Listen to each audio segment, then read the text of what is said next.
Hello and welcome to Our Kids, brought to you by the Jefferson County Public Schools. I'm Stephanie Bateman. We're barely 6 weeks into the school year, but boy are our kids busy. They're traveling abroad, sprucing up the environment, celebrating patriotism, and getting themselves college and career ready. All this, plus we have these stories from our Fern Creek, PRP, and Ballard High School student correspondents. The opportunity to perform in a foreign country is an experience students will never forget. Carruthers Middle School is bringing a tropical flair to their J-Town home. Long ago, back in the 60s, then First Lady Lady Bird Johnson wanted Americans to plant trees and shrubs in an effort to beautify America. 4 years after her death, the desire to beautify and conserve the landscape continues at the Binet School, where the students, with some help from their friends at Seneca High, Lowe's, and the superintendent, spent a little time sprucing up the school's grounds. Oh my goodness, organized chaos. It has been crazy since about 4:15 this morning, so it's great though, a good crazy. I'm going to be planting these plants, and I'm going to try to do it with all these plants around here, and then we're going to be laying down some mulch. I've been planting flowers and putting down mulch and digging holes. Today, Lowe's and Heroes decided to pick us as one of their sites this year. They pick a school a year or a organization, and they pick Binet. Well, right now we're planting the flowers. So it's $13,000 worth of labor and plants and goodies being put in front of our building. Gotta get the mulch all around the plant. This is about improving students' lives and giving them an opportunity to grow and to learn. So when I think of plants and growing, that's what we want for our students every day. So you're an expert. Well, we're planting flowers to make the environment look better. It's very inviting. It's a welcoming place for our kids. It actually gives them identity. This is their school, something to be proud of, and having the Seneca students work with our students, the collaboration, it's just really good memories also. We're pretty much helping out the Binet kids, and we're planting plants and laying down mulch and just helping them out. A lot of this was designed and planned for teaching, so the plants were picked so that the kids could learn about. They grow here in Kentucky, and so they're going to have an outdoor classroom. It looks great. Hard working. It's very great. Yeah, I think it's good. A lot of our students don't get to see the community in that aspect, so now they get to see that giving back is important and how important it is to give back to those around you. The play's the thing for these Ballard High School students. Cassie Kelsey tells us about their theater class trip to Scotland. When students at Ballard received a nomination to perform in a festival being held in Scotland, they received a unique performance opportunity. I think you learn just to go out of the box and realize that you're not performing for like people from your school, like you're performing to entertain other people, and you have to be different. And you want to stick out because there's so many high schools there, and you just want to stick out and be noticed. It felt really great. I couldn't even describe how awesome it felt to be performing over there. It was beautiful, and you didn't know people, and you didn't know if the American jokes in the play would go over well over there, but they understood them, and it was great. Students enjoyed performing for an audience unlike any other they had ever performed for. When you're in Scotland, it's just so different than it is here, and it's really cool to see how like things are different. And then the Fringe Festival was just amazing in itself because there's so many shows going on and so many ads and so many people like shoving flyers in your face. It was just really fun. The students on this trip got the opportunity to learn independence as well as performance skills. What the kids took away from it was the chance to do a performance pretty much entirely on their own. Really very, very independent. They really ran their own show. I mean, the way no production here has ever run, the way almost no other high school production I've seen run. I mean, this was 9 kids that put up a show entirely on their own, sold a whole bunch of tickets. The opportunity to perform in a foreign country is an experience students will never forget. I'm Ballard correspondent Cassie Kelsey for Our Kids. Dreaming about writing that great American novel? Bloom Elementary students got a first-hand look at the hard work that's involved in writing a book when author Georgella Lyon unraveled a 120-foot scroll of all the drafts she used to create her award-winning book, Mother to Tigers. You can build imagination, you can live a new creation. It was fun, and it told me about that you can really do anything if you really try to. And the great sky all around. Georgella Lyon came to visit. She told us about all her work. When you read a book and the words fit together and create a feeling, make you want to turn the page, those are not the words the writer wrote first. They're not the words the writer started out with, they're the words the writer ended up with. You get to know what they were thinking when they wrote it, instead of just saying, what do you mean? They'll actually tell you what they meant when they wrote it, and I think that's really nice. She gave us a lot of hints on how to write better and read better. It's good to take longer to read a book than to read it fast and not remember anything.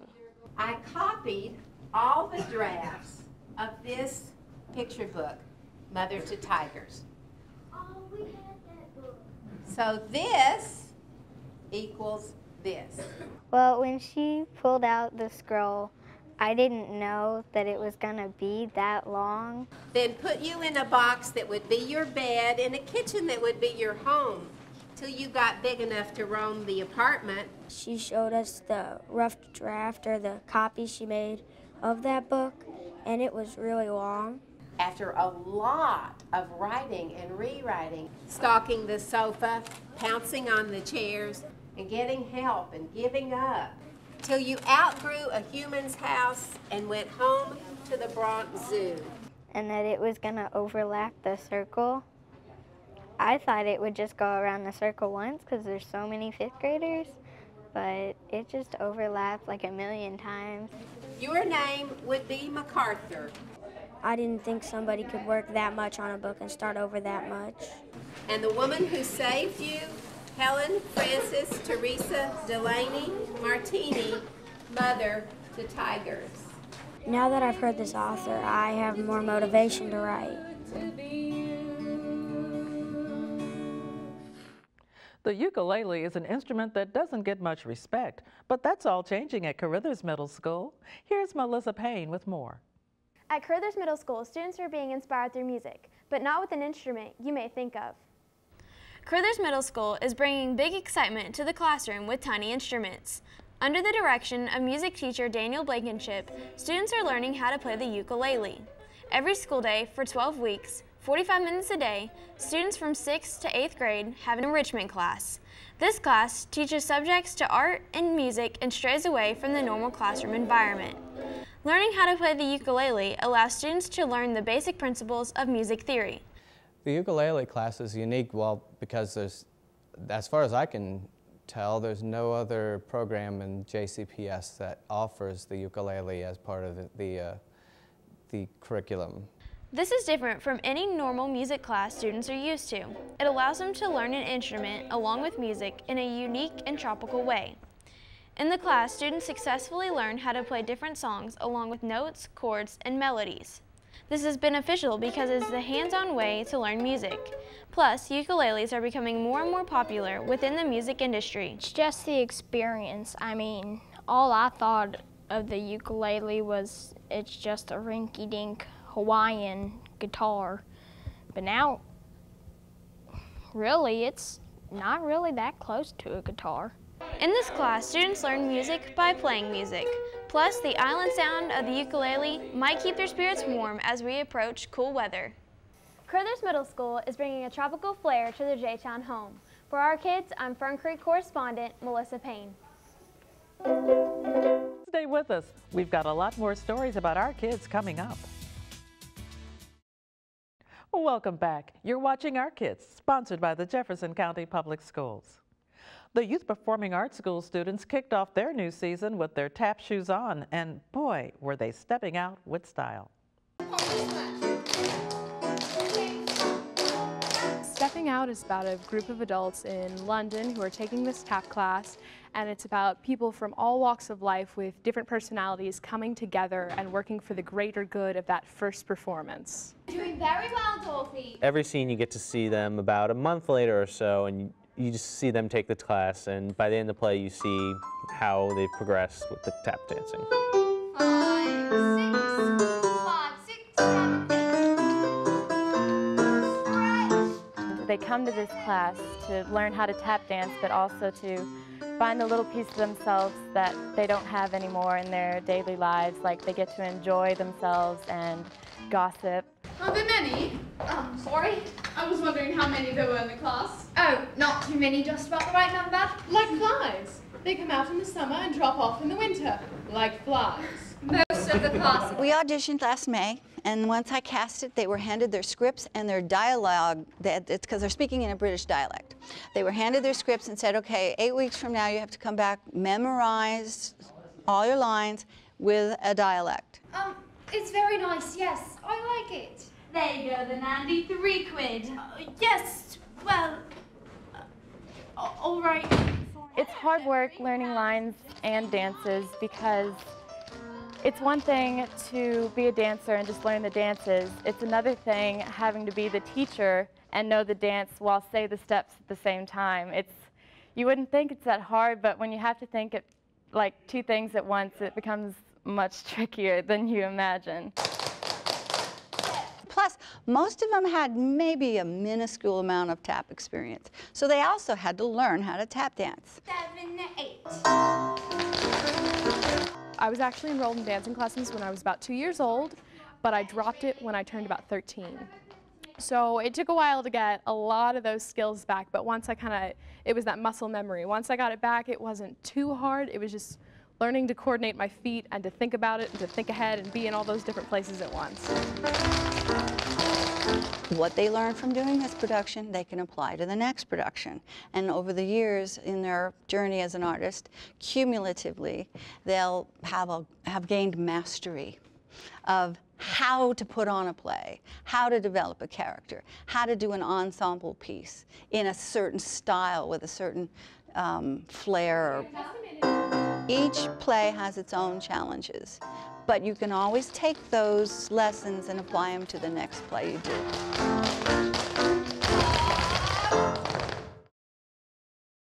Move over, Chris Wallace and George Stephanopoulos, because we've got a student reporter who's getting himself ready for a career in broadcast journalism. Rachel Thompson has the story.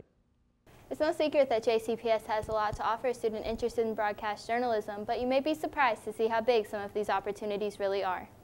Meet Chad Catliner. He's been a part of Fern Creek's broadcast journalism magnet for his entire high school career at Fern Creek. He's currently an integral part of the FCTV6 morning broadcast at Fern Creek, producing, directing, and anchoring. If you're ever curious about how it looks outside, you can always check out our live weather cam. He's also recently received multiple awards for television and radio projects from KHSJA and the Society of Journalism and Broadcast. His list of resume experiences becomes even more impressive when U.S. Senator Rand Paul requested an interview. The senator was in town for a public appearance and wanted to be interviewed by a high school journalism student. Because of Chad's past successes, he got the call. Some of the things that I did to prepare for the interview with Rand Paul was that I researched a bunch of his recent activity to get an idea of what his stands were. And then I looked at some past interviews that he participated in with CNN and a bunch of other major news broadcasting stations, and it kind of gave me a caliber of what I needed the questions to be like. This was a great experience because it's not every day that anybody gets to talk to a U.S. Senator, let alone a high school student. And I guess me being in the communications program here at Fern Creek actually gave me a better opportunity to understand everything that goes along with an interview, talking to a U.S. Senator, and kind of the discovery that goes into an interview. Obviously, this was a great opportunity for a JCPS student who has aspirations to be a journalist. And it's opportunities like this that really allow JCPS programs to shine. For our kids, I'm Fern Creek correspondent Rachel Thompson. A Ballard High School student's talents landed her a $5,000 scholarship in a unique contest. As Ben Jackie explains in this student's spotlight, the subject matter was humbling for an already humble student.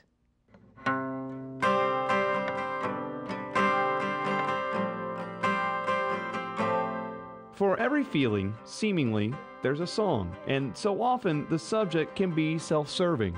But for Sarah, this ballad is about serving others.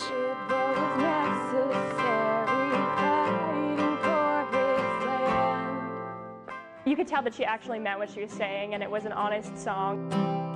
Sarah learned about a competition involving the Congressional Medal of Honor from a recipient of the award. She began penning a song about sacrifice and honor.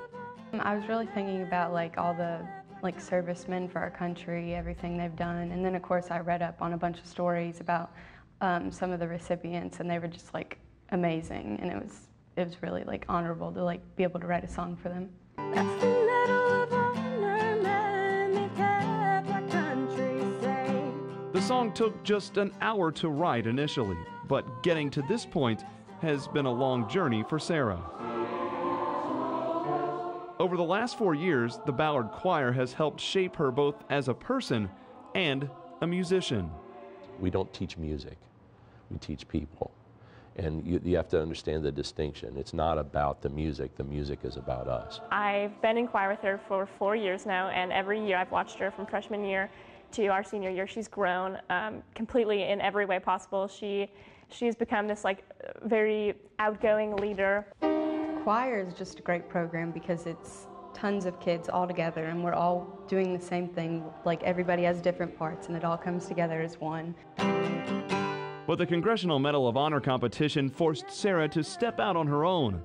She was shocked to learn she won the competition that included hundreds of entries from Kentucky and Indiana, and so too was her instructor. She didn't say a word.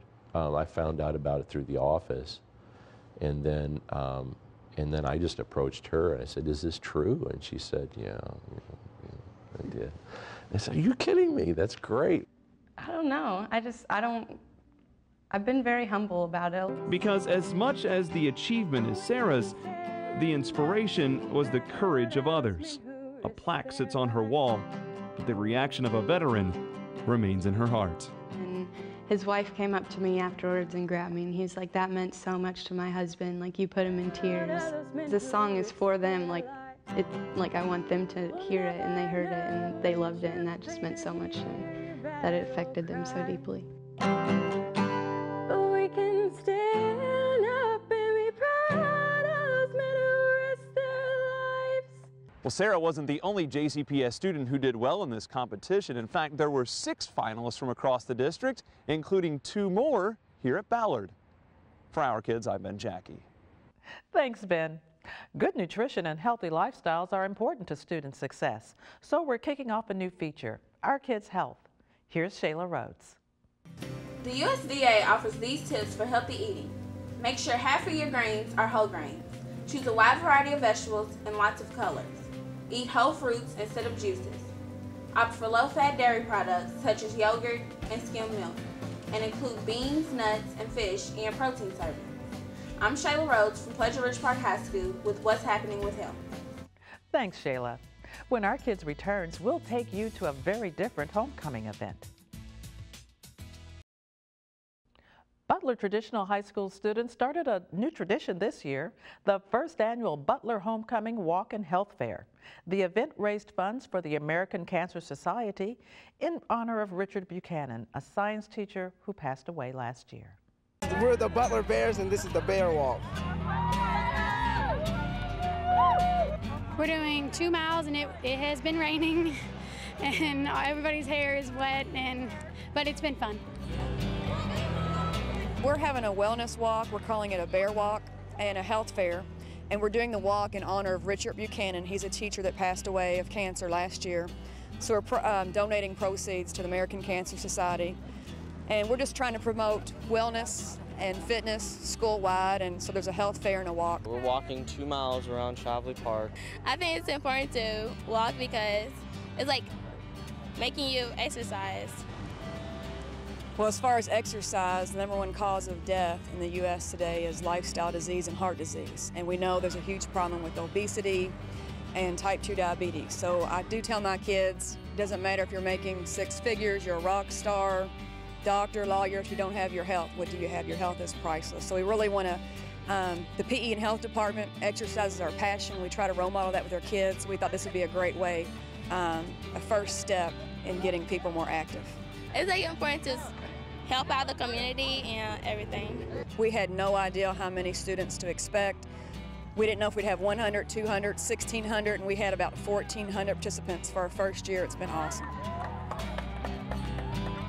Well, what's the latest technology our kids are using?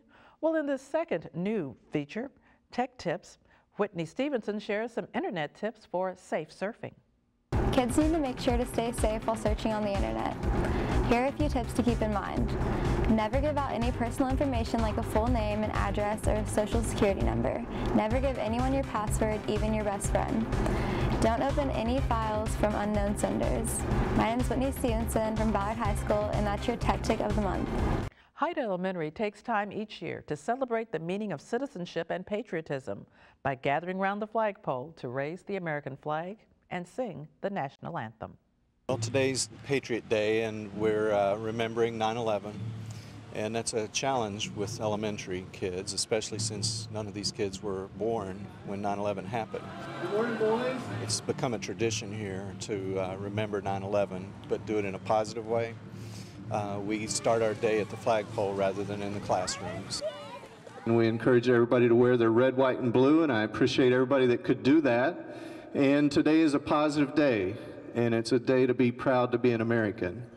Boys and girls, your teachers are going to be talking about different things today in the classroom, but the important thing for you to remember is that you're safe, and you're safe because of people like our firemen and our police, our military personnel and EMTs, all those people that their whole job is to protect us so that we can live in the best country on earth, and we do. He asked the 2 flag people, they held up the flag, they put the flag up. It's a simple ceremony. We gather at the flagpole, we raise the flag, leave it at half-mast.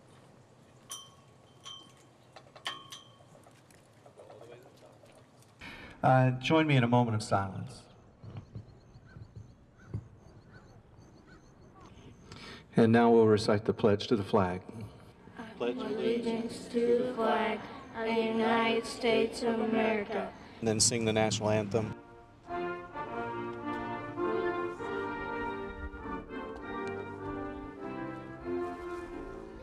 And then come back in the school and start our day. And we encourage everybody to wear red, white, and blue. It's very positive. We remember those who died when they were trying to save us. It absolutely makes you feel appreciated. It's good to know that, you know, the community hasn't forgotten about us, that we are still here, and it's good to let them know we're not going anywhere. I tell the kids that we live in the greatest country on earth, and I'm proud to be an American, and I want them to learn about those values and learn about respect and honor and service and pride.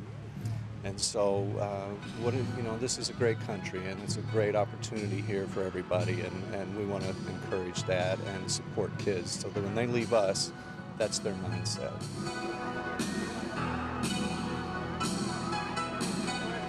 In our kids' news, Western High School students sounded off about what works at their school at a forum with the Kentucky Department of Education Commissioner Terry Holliday. If you could point to one thing about your last few years here in the early college that helped you make a decision that you wanted to go to 2-year, 4-year college, what was it? Everybody pushes you to do your best, and they push you. They don't want to hear you want to go get a job right after high school. They want you to go to college. That is the main focus, to go to college. How many students you have here? This year we have about 800. About 800. Do you think all 800 have the same dreams and aspirations that you do? And if not, what do you think you could do as students And what are you doing as students to help those freshmen and sophomores who maybe they ain't quite figured out that you got to work hard to get success? Get your priorities together. I'm graduating high school with college credits, and if you push yourself, you can do that too. It's not just because I'm a bookworm. It's because I try. You just got to try and set your priorities and examples, and just got to go for it. There are people who want to succeed, and I feel like everybody is capable of succeeding, and this early college program is helping to show them that they can. I've had people come up to me and they'll tell me that they idolize me so much, and it makes me feel good that I'm able to be a role model for them, because I want to see them succeed. Like, I know that they can do it, because probably like 3 years ago, I was in the same situation they were, and I didn't know what I was going to do, and they need to know that there is support. Like, people are there to help. Well, that's our show for today. I hope you've enjoyed it. If you have an idea for a story, email us at this address. We'd love to hear from you. And if you miss us here, you can find full episodes of Our Kids on our website at jcpsky.net. Just click the YouTube icon. Until next time, keep supporting our kids.